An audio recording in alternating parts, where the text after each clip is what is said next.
नंतर घेणार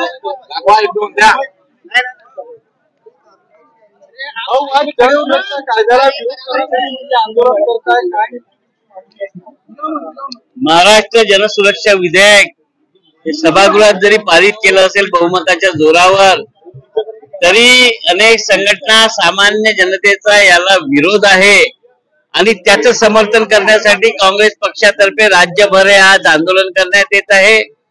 कुठलाही विधेयक कोणताही पक्ष आपल्या मेजॉरिटीच्या भरोशावर जर मंजूर करून घेत असेल तर मला वाटते सभागृहात आता प्रश्न निर्माण झाला की सभागृहात यावर का नाही बोले, पण सभागृहात या विधेयकावर बोलण्याची कोणाला परवानगीच नाही आहे.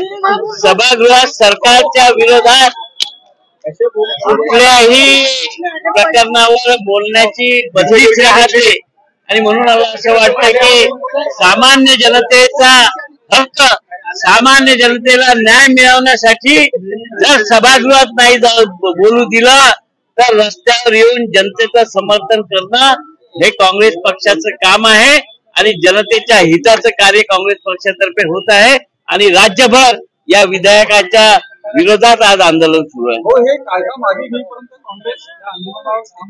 बिलकुल कायदा मागे घेईपर्यंत हे आंदोलन सुरू राहणार आहे आणि वेळ आले तर रस्त्यावर उतरून हे आंदोलन होईल. येणाऱ्या अधिवेशनाच्या काळात सुद्धा हे आंदोलन अजून प्रखर करण्याचा आमचा प्रयत्न आहे.